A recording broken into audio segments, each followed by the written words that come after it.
This KFAN podcast is sponsored by Builders and Remodelers, exclusive Twin Cities provider of Elements Windows. Get the highest quality windows at unmatchable value. Visit buildersandremodelers.com for more details.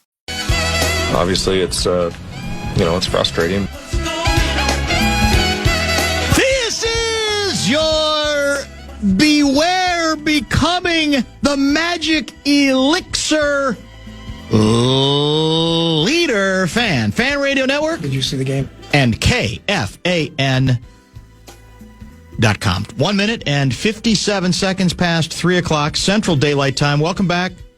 It is a Monday day after edition of the Bumper to Bumper program on a rather dark, dank, and wet Monday afternoon here in the Twin Cities of Minneapolis and St. Paul. My name is Dan Barreiro. I am the ringmaster over this particular circus. We occasionally call the afternoon aardvark. Guardsy is the producer of the show, sideline reporter for the suddenly what's the word I'm looking for here? Celebratory, dominant, but apparently disrespected. Oh, really? Golden Gophers. We'll get to that later. Believe me, there's plenty to get to today. Between now and 6, you tell me we're out at 6 o'clock this evening? We've got Wild Rangers from New York coming up tonight at 6. Is that a regular season game? I think it's a regular season game. Do the Wild know that yet on this road trip? A little bit of a choppy road trip. Oh, okay. Yeah. Yeah. Usually Louis' good luck. Hadn't been good luck for them so far. Although apparently we were owed a moral victory. We played a lot better in the second game than we did in the first game where we were tearing each other to shreds. This game, we didn't get what we deserved. Problem for Louis when he's calling the games is he can't be superstitious about where he's standing, right? Louis, I doubt he does it for regular season games, but you were with him in Kuwait when he kept going in and out of the hallway, right? Doesn't he have like lucky spots, and if things are going well? He tends to, yeah. He'll find a way. He'll invent ways to sort of change his luck. He can't do that when he's sitting next to the Panther. Instead, like if he goes to get a Diet Coke, instead of the usual cup, maybe he'll get a coffee, like a plastic coffee mug instead, or styrofoam coffee cup, right? And put the Diet Coke in there. He invents stuff that most people would say have nothing to do with luck, but he feels like that's how he invents it. But he can't do it when he's doing the game. No. He can't move. He can't do anything differently. Well, he can move between periods. I guess that's true. And I'm sure he does that too, where he goes walking around the garden. Well, if there's two entrances to the press box restroom, I'm going to take the other entrance and go out the other way, whatever the case may be. Refresh my memory. He's survived nearly drowning. Correct. He survived an airplane crash. An airplane crash. At least one, right? At least one, correct. Was there something else? Because I feel like he's been pretty lucky. I feel like he's been unbelievable. I feel like he should just ride it out. He's the guy you want if you're on an airplane. That's the guy you want to be on with. There may have been a third. We'll ask him this week, but there's definitely been two, as you say. We're delighted you're along for the ride today. Bradshaw and Bryant KFAN text line is open, and people are already venting and checking in via 646-86. We've got several outstanding Vikings talking points. We have a visit with Ben Lieber scheduled for 4:47. I don't think Adam Thielen's going to join us today because it's a short week. We're not even sure we're going to get him at all. But if we get him, it will probably be tomorrow because, as most of you know by now, the Vikings head to Los Angeles, I'm assuming, on Wednesday to take on the Chargers on Thursday. And that's where the Elixir, the magic Elixir, comes in. Are we about, for the second consecutive week, to be another good teams, in the case of the Eagles, obviously, great teams, magic Elixir? You'll recall that coming into Minnesota on Sunday, there were people who had given the Philadelphia Eagles last rites. Basically said, I know, they're weird, sometimes they know how to handle all the adversity and the controversy, but something's different this time. The QB looks off. The whole team looks off. I think the Eagles had dropped 2 straight games. For the first time in a while. They had blown a fourth quarter lead in the first of those 2 games to the Denver Broncos. Maybe we're going to have to start basically saying to the Denver Broncos, or to people who lose the Denver Broncos, this might be the greatest fourth quarter team in the history of football because they scored all 33 of their points. I didn't know you could do this. Right. All 33 of their points in the fourth quarter to beat the New York Giants. 25 in the last 5.5? Exactly. That's not possible. I didn't think so either. The highlights of that game are pretty entertaining, I must say. They were. But for me. Exactly. Who hates them. But I digress. So Eagles come in here, dead, buried, it's over. It was a good run. You can't win 2 straight Super Bowls. Who knows where it goes from here? But as I recall, I think what I saw was the Eagles won the game. Knocked off the Minnesota Vikings. Well, who do we play Thursday? We play the Los Angeles Chargers of Anaheim. Chargers just got destroyed at home by the hottest team in football, led by the hottest quarterback in football, Daniel Jones, and the Indianapolis Colts. I think the final was 38-24. It was. In Harbaugh's house. They've now dropped 3 of their last 4, the only victory being a not all that convincing 2-point victory over the struggling, you want to talk about a team that's a mess, Miami Dolphins. They're not in a good way right now. So if you're the Chargers, aren't you looking at this the same way the Eagles now can look back on it? This is their make-good opportunity. We don't want to become other teams' magic elixir, and we're in that same position. And in this case, the Chargers at least can say, well, we're at home as well. That's not what we envisioned when this season began, making other good teams feel like here's our bounce-back opportunity. We were not supposed to be in that category, and maybe we won't be as the season goes forward. But it was not a good look on Sunday, and it's a dangerous situation given we have to fly across the country, a few days rest. Chargers were at home, I think, to the Colts, right? So they didn't have to go anywhere. Nope, they're it's a right short there. week for them. Yep. But they're sleeping in their own beds. They got nothing that's going to disrupt them. Meanwhile, we got all the disruption that goes with having to fly across the country and play on the road without even really... Do we even bother to practice in between? What are the rules on that? I'll ask Lieber at 447, but I don't even remember. They don't do much, little, right? They don't do much. It's mostly walk-through stuff, and because you're already basically, I'm going to screw this completely up, but you're already like on a Wednesday, even though it's a Monday. You might even be on a Friday. I don't know. So you can't, it's not like you come in today and start hitting and start working on, red zone stuff with full physicality. It's mostly just getting your bodies right to go play on Thursday. Can I ask you a question? Who in the if we go back to last year and this year, can you name the best quarterback we've beaten, that our defense has beaten?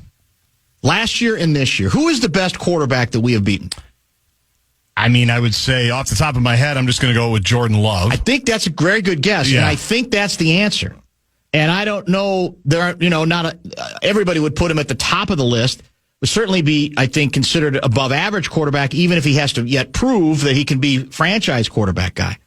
I bring it up because last year we faced Jared Goff twice. Cooked. And lost to him twice. We faced Matthew Stafford twice and lost to him twice, right? This year, we have faced Aaron Rodgers, who's obviously past his prime, but still having a pretty good season overall, and certainly looked, I guess you could certainly say more than serviceable, with even some flashes of greatness against us, and even the week after that in a setback, right? And who else? And so the best quarterback we've beaten this year is Caleb Williams. So I threw this out during sermons yesterday that part of my curiosity about this game against the Eagles was exactly that. We beat Jake Browning. I mean, you don't have to apologize for it, but that's who you beat. Who's already been benched, right? In fact, they were so happy with Jake Browning, they ended up making a trade to get another, the oldest quarterback in football. Joe Flacco. Joe Flacco, correct? What's his nickname? You call him Methuselah. Joe Cool. Oh. He's been called that from time to time because he's so low-key. Mm-hmm. Joe Cool. Get it? I do. Yeah. Super Bowl winner about 2 decades ago. And we've got 3 wins.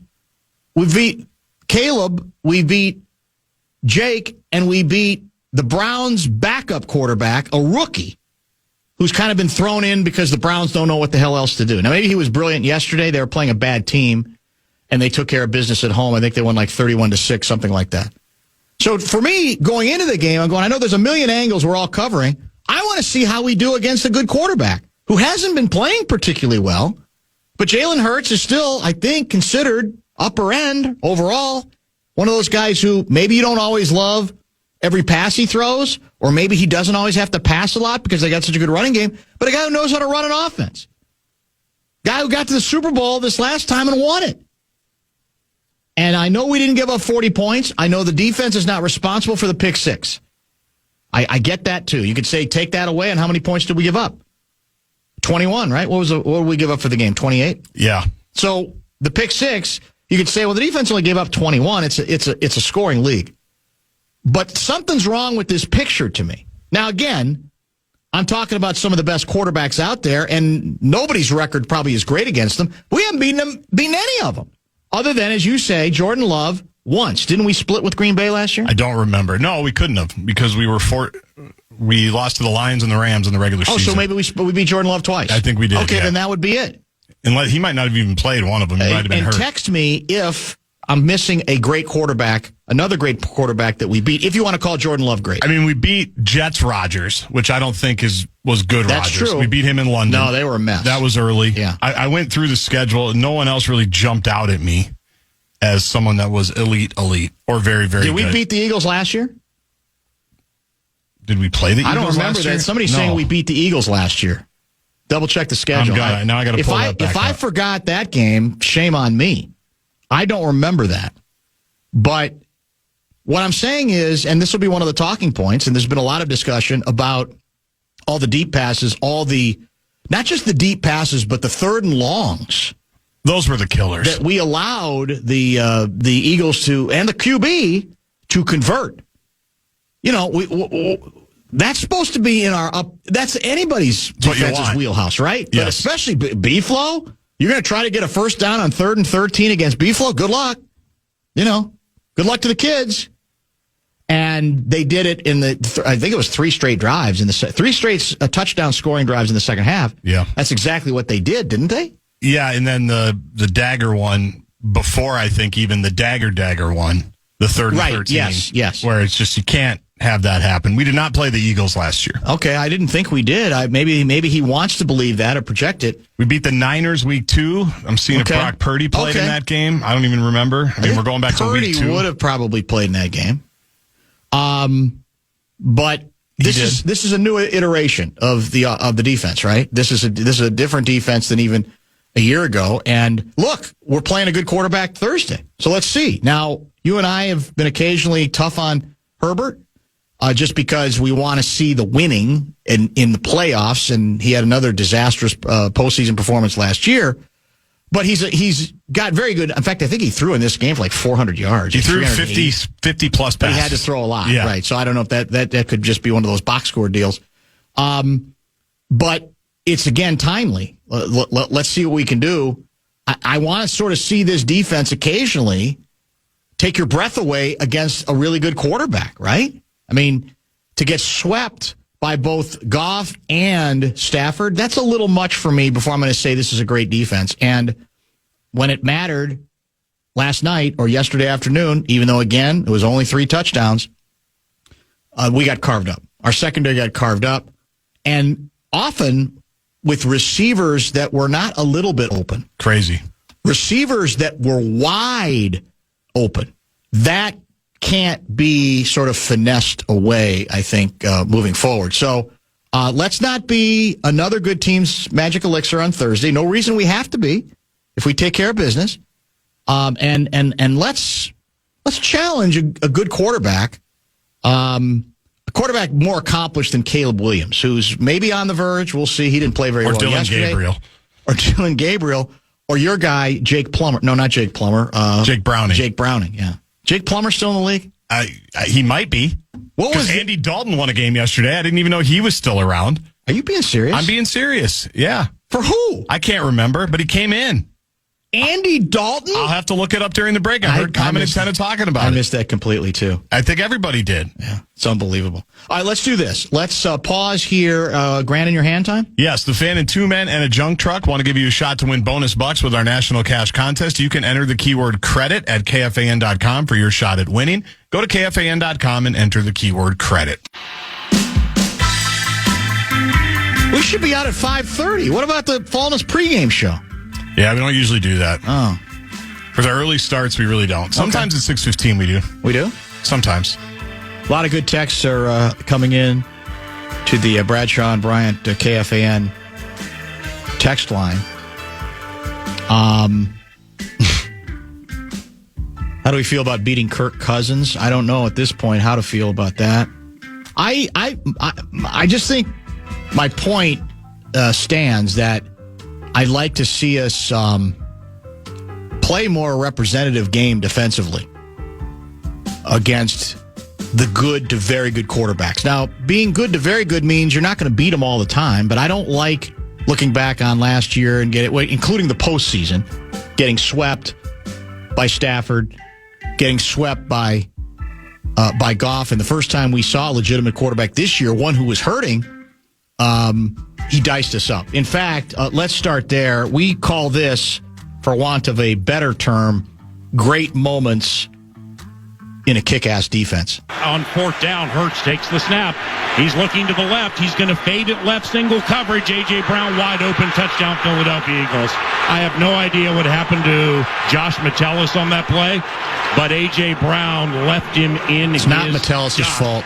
For a 37-yard touchdown, and the Eagles have taken a 6-0 lead. Extra offensive lineman Fred Johnson into the right, and they're going to pass out of it, and they're going to throw deep. Jalen Hurts to Devontae Smith, caught at the 30, to the 20, touchdown, Philadelphia Eagles. A 79-yard touchdown pass from Jalen Hurts to Devontae Smith. Come on, man. And it was a beauty, and the Eagles lead 29. This is 3rd and 15 from Philly's 25-yard line. Philadelphia leads 21-6 late in the third quarter. Hurts out of the shotgun, takes the snap, steps up. Now he bounces out to the left. Eyes stay down the field. Flag all the way on the other side of the field. Pass left, caught, first down. Devontae Smith in front of Jeff Okudah at the Vikings 47. Pending infraction. Let's see. Come on, Bill. Illegal contact. Defense from 51. Dang it. Penalty decline. Result of the play. First down. 27 yards for the first down, Pete. Yeah, we're not getting any pressure on the quarterback. Jalen Hurts has all day, and it's basically Blake Cashman widening out to the flat and collisioning a wide receiver. It's something that, linebackers have done for centuries up until this illegal contact rule. And again, it's another critical mistake by the Vikings, whether it be turnovers or penalties. They cost us dearly. Now the Eagles are in our side of the 50, and we can't afford to give them any more points. So got to come up with a stop here somehow, some way. Devontae Smith, 7 catches, 143 yards and a touchdown. Holy cow. Hurts, play action from under center on first down. He's going to throw over the middle. It's caught again by Devontae Smith, who kills us. Flag comes in late. He caught it at the 27-yard line, so it's a 20-yard gain. They picked up the flag. Calm down. One of the two. I mean, we just can't get a hold of Devontae Smith, who just murders us every single time. Here it is, 3rd and 9 from the Eagles 44. Hurts is out of the shotgun, takes the snap. Harrison Smith blitzes. Hurts loops it up left side. A.J. Brown was uncovered, caught it at the 20, heads to the right to the 15. Byron Murphy Jr. brings him down at the 11. And it'll be first down for Philadelphia. A.J. Brown with a 45-yard reception.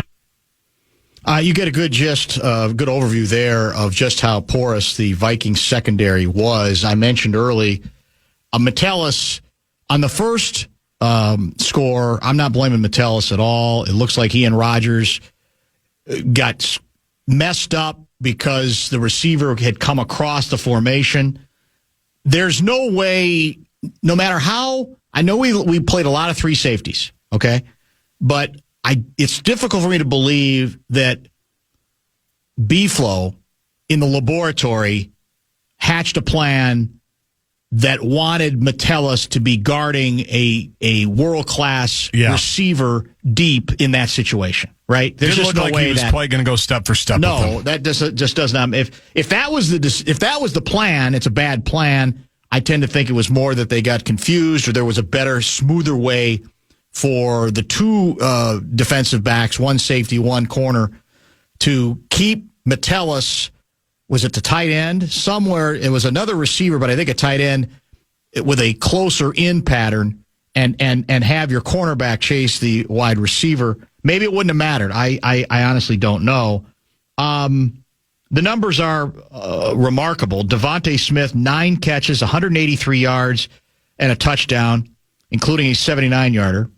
And A.J. Brown, 4 catches, 121 yards, 2 touchdowns, including a 45-yarder. So you can do the math on that. 13 receptions between the two of them, and you're talking about over 300 yards. You can't really make that up, can you? No. That's just not going to be workable, even if in the end, well, can't blame the defense for the pick 6, and it wasn't like they scored 40 points. But it negated so many other times where the Eagles' offense looked lifeless, disinterested, and inept, right? When you can have a 79-yard touchdown, none of that matters because there were times, and I know you tweeted about it as well, that game was absolutely there for the taking. I still am not convinced that the Eagles have all their issues figured out. They might not. Right? No, we're the Elixir. We may be, but as you're watching that and you're thinking the Vikings are lucky to be in this position after they throw the pick 6 to just have it, I think, a 1-score game at halftime because the Eagles looked completely disinterested for basically the entire second quarter.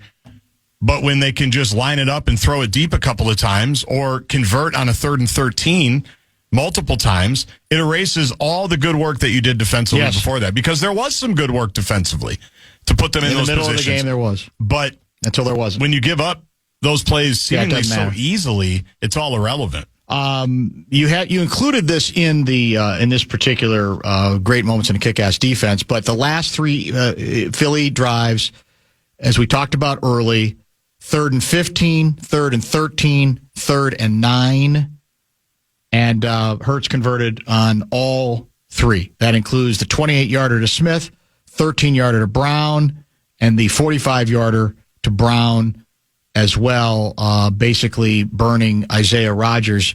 And, that obviously it took away any chance the Vikings might have had to get the ball back again. And here's the other scary thing about that matchup and the way it played out.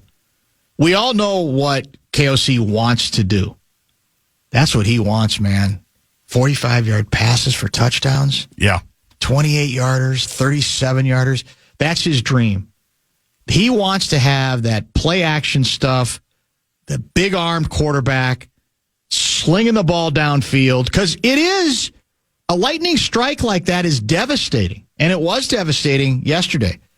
I'm here to tell you I don't know that that's the way for the Vikings to go right now, but it did emphasize and reinforce the point. When you got it, what a hell of a weapon, because it does sort of negate, it sort of nullifies all of your struggles for I think it was like 5 possessions in a row for the Eagles or close to it, right? Maybe 4, where you don't even think about that. You don't care about that if you have that in you. And obviously the Eagles do, and obviously their quarterback does. There was a lot of talk about they put him back under center a lot more than they had previously, which I'll be honest with you, I'm not a shotgun guy. I understand in college everybody uses it, but in the pros, I just think now you got to have quarterbacks who can, turn their back to the defense and still read it and figure out what, decision to make. But I just feel like there's so much more good offenses can do when the quarterback is under center. I think it opens up so many more options. Now, you got to have also time, and we didn't have much of a pass rush in this game, and he's elusive, right? He's also capable of buying time but still making plays, not so much anymore with his legs, right, but with buying himself time to throw the ball as he did a couple times too. It felt like he did that 5 times where there's guys all around him, and he just finds his way out. And it's hard, even if you're playing pretty good coverage, which they did at times. Right. It's hard to cover that long. When you've got a guy running around for 4, 5, 6, 7, 8 seconds, the receivers know what to do. They obviously knew where the weaknesses were for the Vikings. Yeah, he got out of a couple of tricky situations, I thought. Just enough to make the Vikings pay. Well, there's another element to the defense, and it's been much discussed, that if you're giving up yardage and you're giving up big plays, it's never good. But there is a weapon that if you can implement it, can also nullify some of that at least. And that's the takeaway. Taking the ball away from the other team. Giving your offense the ball in plus scoring position because you've knocked the ball away via fumble or you've picked off a pass. And if I've done my math right, and I rarely do, the Vikings do not have a single takeaway in their last 3 games. And they've had 7 for the year, but 5 came in the Bengals game. Right. So 2, how many games have we played? 6? 2 in your other 5 games. That's not workable either. Now, depending on who you want to talk to on takeaways, some people think there's an element of luck involved, and sometimes you get luckier than other times. Some of it, I think, is ball hawking. Hell, yesterday we never had a chance at an interception because we generally were 10 yards behind the receiver. How often were we even in the same zip code to have a chance to maybe make a play or to steal a pass? But I don't know how, and look, every team, every defensive coordinator dreams of takeaways, and they all talk about them, and they all emphasize them, and they all, work on it in practice. I don't know how you manufacture it.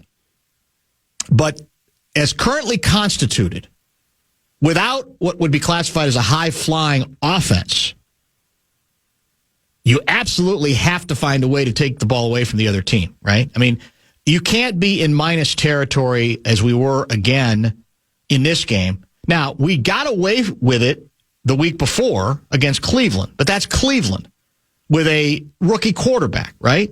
Mm-hmm. You're not going to get away with it against most teams, and so that's part of what I think is troubling about this defense is that other component, which has been a strength of this defense as recently as a year ago, has most assuredly to this point not been a strength at all in 2025. And part of that is also because I think Alec Lewis wrote about it today. I'm sure others have as well. By the way, I had to Google a word that Gessling wrote today. We'll have to talk to him about that on Friday.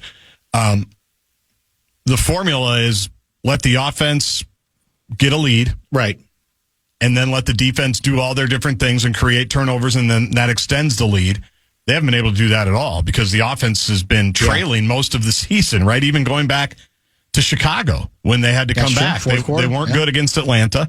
Obviously, Cincinnati, that thing was so unique and pear-shaped because of the defensive touchdowns right out of the gate that you can't really factor that in. Pittsburgh, same thing, right? The offense was no good until the end of the game, right, and they kind of got themselves back into it. But the formula that the Vikings have prided themselves on, or that KOC has liked to play with, good start offensively leads to a great middle for the defense, expand the lead, extend the lead, whatever.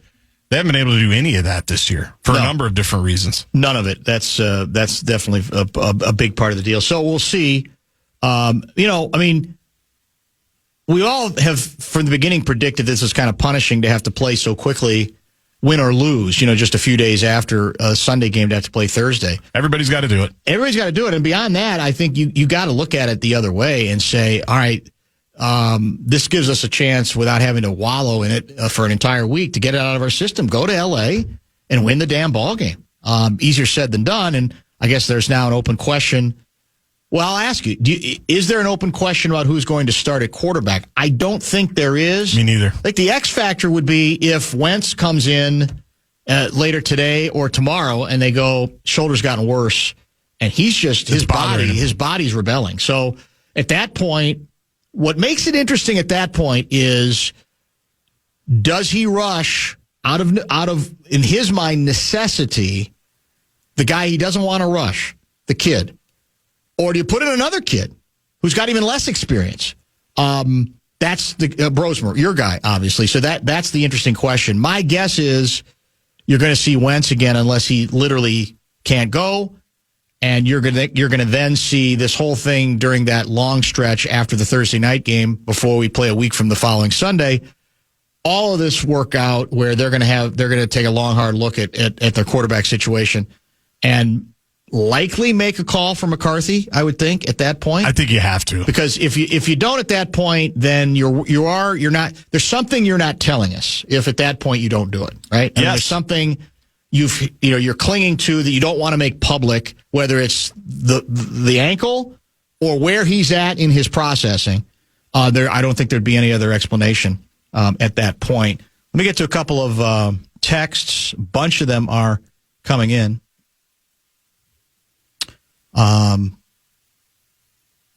Dan, you're going to hear a lot of Vikings apologists talk about the touchdown that wasn't or the holding call that cost them. The truth is the Eagles scored at will.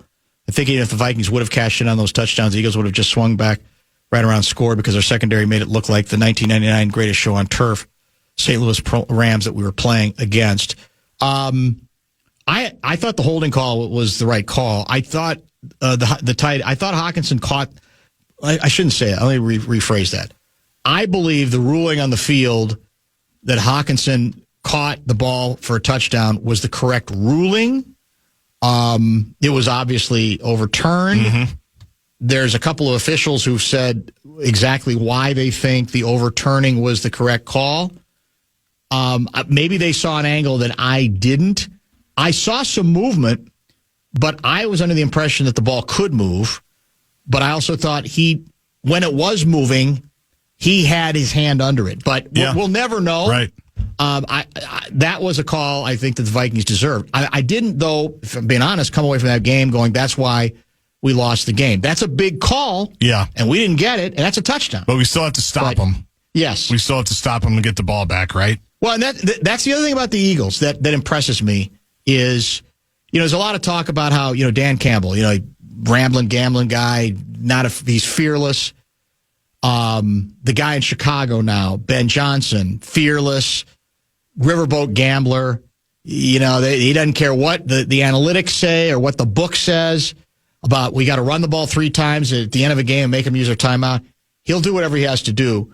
And I think that's what the Rams showed me again yesterday, too, is... The Eagles. Excuse me, the Eagles. Yep. That in that situation, they are fearless as well. It was awesome. Now, maybe they recognized what their coordinator said, well, there's something about the way they're playing defense, we can think we can get away with this. But there was, I don't think, never at the end of that, when they were trying to keep the ball from us at the end, I never got the sense that they're going to do the old, we got to run the ball 3 times, make them use their remaining timeouts, and if we have to punt, we'll punt, whatever we have to do. Yeah. I just don't think, and they've got the equity for that, right? I mean, they've been great for a while. They won the Super Bowl a year ago. They don't care whatever convention is either, and I don't know that they get enough credit for that, maybe because they've been struggling lately, that they too, they're not going to pay attention to, drain the timeouts, play this safe, whatever the case may be. They went for the old, if we complete this pass, and it's you can argue, high risk, high reward play. Yep. There's risk to it. Totally. But if we do that, the ball game's over. Right? Game's over, and they're not going to get the ball back because we didn't get the ball back, correct?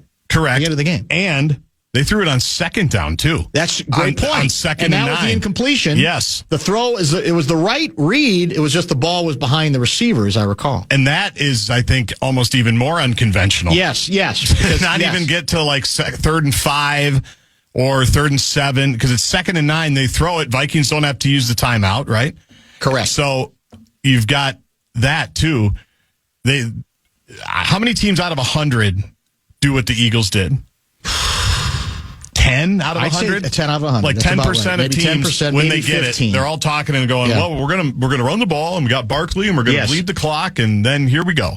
And they did not. Now, part of that might be because they knew that the Vikings couldn't stop them in moments of truth because they hadn't all day in huge situations. I shouldn't say all day, but in huge situations, high leverage ones, even earlier in the drive, or the drive before, They just say, no, we're going to throw it up, and we're going to trust our guy against Zayraj, and we'll see what happens. Were you at all titillated by what KOC allegedly said during the briefing today? What did he say? Well, according to texter Kyle, KOC did say that Brosmer was the only healthy quarterback. Carson and JJ are still healing. With the short week, I could be investing in Brosmer bungalows. Did he say that? I don't think he said that. Oh, maybe Kyle wants to believe it. Well, I know he didn't say Brosmer bungalows. Well, no, I doubt he said that. Yeah. Could he have said Brosmer brownstones? Unlikely. Could he have said Brentwood Brosmer because they're going out to L.A.? That's true. I don't know. Brentwood Brosmer. They were hanging out pretty tight Friday night at Huntington Bank Stadium. KOC and Brosmer. Yeah. They were dialed. Well, somebody texted me Sunday during sermons to say it was Go for Rose Bowl guy who's yelling from the side, I guess from the stands, at KOC, basically saying you got to start Brosmer. and that he kind of chuckled, and then he pointed at Drake Lindsay? To Drake Lindsay. Said, well, how about that guy? Oh, there's your controversy right there. I can confirm he was impressed with that 20-yard touchdown to Lemecki Brockington. Yeah, that was a good play. On the third quarter drive. I can confirm. I mean, it wasn't Mahomes-like, but it was a good play. It was a good play. More on that later. They were pretty thick on the Mahomes stuff, weren't they? Oh, my God. It was off the charts. We'll come back now and get to some more texts. Lots more Vikings talking points. Ben Lieber will join in about an hour. Join 10B, Brandon Molesky tonight. Willie's on the water in Big Lake. It's Coors Light Hockey Night. You can drop by starting at 6 to catch Minnesota taking on New York. Enjoy ice-cold Coors Light. Play trivia for your chance to win great prizes, including Sweet tickets. That's SUITE tickets to a game in January. Full details now at KFAN.com. Keyword calendar.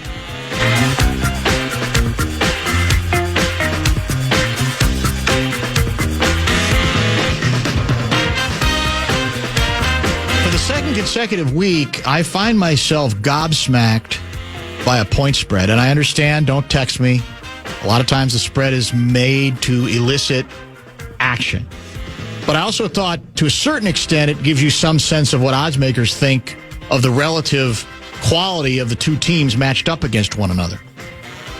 A week ago, the Gophers, I think at one point, were as much as, was it 9-point underdogs? The homestanding Gophers, 9-point underdogs to Nebraska.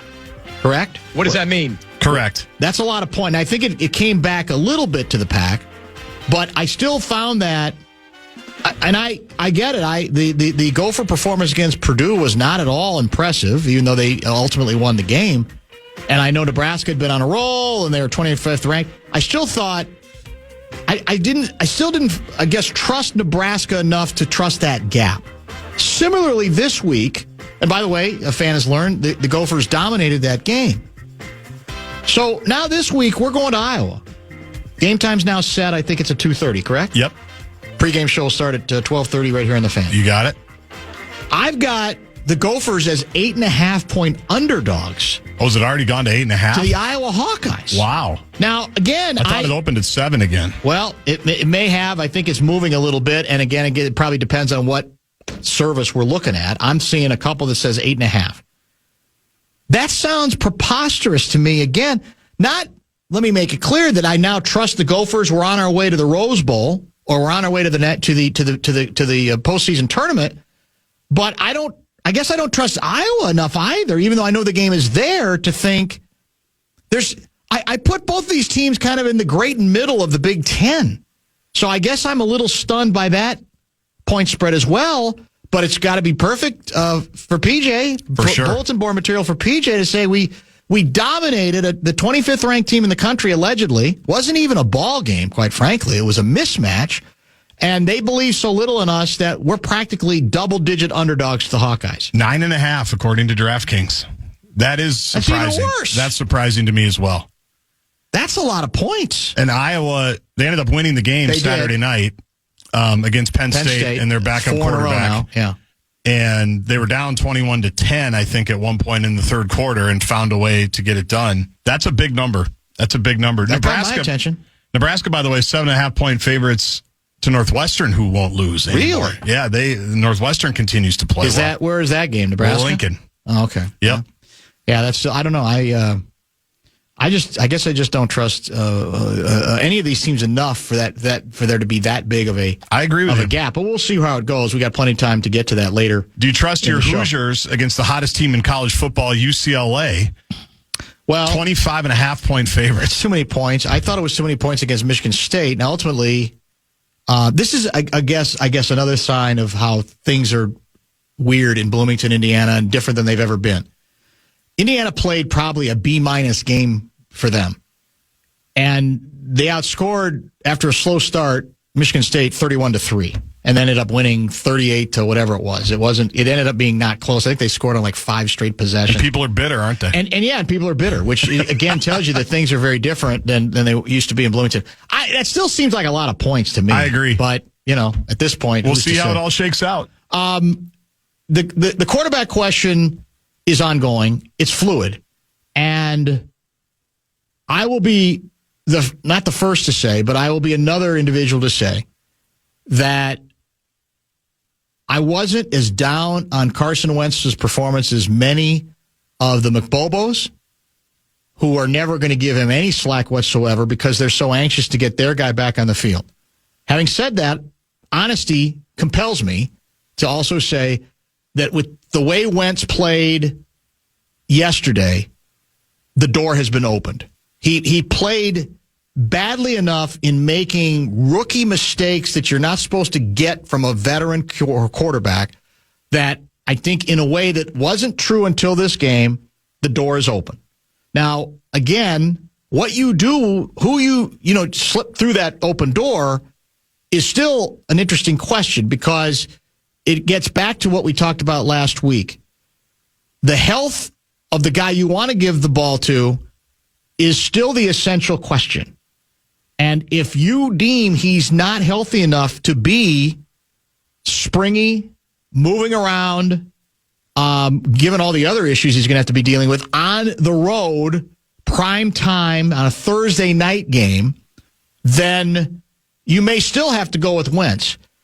I don't think he intends to play your guy yet, Max Brosmer. Now, because in an odd sort of way, I think he wants to either stick with Wentz or bring the guy they built this whole thing around, J.J. McCarthy, because that's what this team has to find out. Now, eventually, who knows? If an opportunity arises and Brosmer plays the second half of the Chargers game and plays great, as you will, I'm sure, no doubt predict for the fifth straight week. Yeah, I thought one of these weeks you're going to be right. Well, it should have happened yesterday. Yeah. They should have just put him in. Well, the reality is, I still think, though, that's the way the head coach is thinking. But enough happened yesterday for me to say what I've said all along, which is let this play out. If Wentz comes back to the pack, then you'll have your opportunity to put somebody else in, probably JJ. But JJ, again, we have no idea how he's going to be viewed in terms of the health issue. And that, to me, is what makes this so fascinating on the way as we prepare for that particular game. He may not be healthy enough. They may have, behind the scenes, off the record, already determined that we're playing this out with Wentz until we get to that Detroit game, which would be a week from Sunday, right? Basically 2 weeks from yesterday. Yes. Correct? November 2nd. Exactly. That's the long game we're playing. And from that point, it's going to be J.J. McCarthy's team. Because, again, Wentz, I'll be honest, I don't think he was helped out at times by his head coach. I don't think he was always helped out by his receivers. I don't think he was always helped out by his offensive line. But I actually wasn't as offended with the second throw as the first one. As reckless as it looked, it was as good as a punt. The deep interception? The deep interception, because he's got an arm.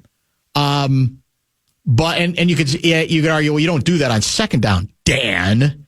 You do that on third down. I get the point. The first pick, I don't know what to make. That's a vision thing. It was a bad pick, obviously, because it ends up being a pick six. And then the intentional grounding was key because it's deep in their territory. And I'm assuming he just assumed that, well, there's got to be a running back there somewhere. But if he knows the play, he knows the only back I think that's available is the guy he probably should have thrown to out in the flat, as TV color analyst guy said. Yep.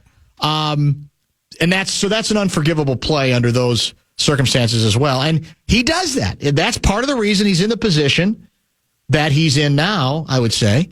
But I can't say, good conscience that he got a lot of help, to be honest. I don't think he did get a lot of help. And we'll get to a couple of the talking points later at this regarding this thing involving offensive linemen and even JJ, as dependable as JJ usually is. I think we have 6 games now of the quarterback, whoever it is, not getting much help. That's true. So I think we need to stop thinking that they're going to be this well-oiled machine, that this infrastructure is there. All the stuff we talked about in the preseason on why they were willing to give it a shot with basically a rookie quarterback because they thought the infrastructure was all going to be solid and let's just see what he can do. I think you got to give up on that at this point. I know we might get some people back and there may be some things to work through there, but I think the second JJ's healthy, I think at this point you got to. Carson Wentz has not played well enough to keep the job. No, he has not. Well, again, what makes this fluid, though, is I think he's going to play this next game. I agree with that. So then we'll see. But I don't think there's a decision once JJ's healthy. I think the decision is to get him back out there. That's what I would say. Be careful what you wish for. Well, of course, but I just don't think Carson's played above and beyond where they have to start thinking about it or continue to think about it. What does this mean? Dan, you are an apologist for Wentz, but you treat JJ like prime Brady or Manning. I'm all confused. I don't think I'm either, quite frankly. I have tended to defend Wentz just because some of the criticism has been irrational. Let's be honest about something, boys and girls. The reason you're clamoring for somebody else, whether it be JJ or your guy, Brosmer, is recency bias. The most recent stuff you've seen is of this quarterback. You've already forgotten how dreadful JJ was in 7 of the first 8 quarters. Dreadful. The lowest rated quarterback in football maybe ever. But it happened a long enough time ago that you've put it out of your mind. So I have tended to try to defend Wentz a little bit more in that regard. And on Brosmer, I mean, who's to say at this point? But I think, as odd as this sounds, you're really throwing. One thing is to go with the backup because you have to. Another is on a team that's supposed to be built for the youngster, put in another youngster. And I think that's part of what deep down the head coach might be trying to avoid. Now, will circumstances force his hand in this next game on Thursday night? Somebody's got to play the position. So we'll have to see. Top of the hour break, back with another Vikings talking point next.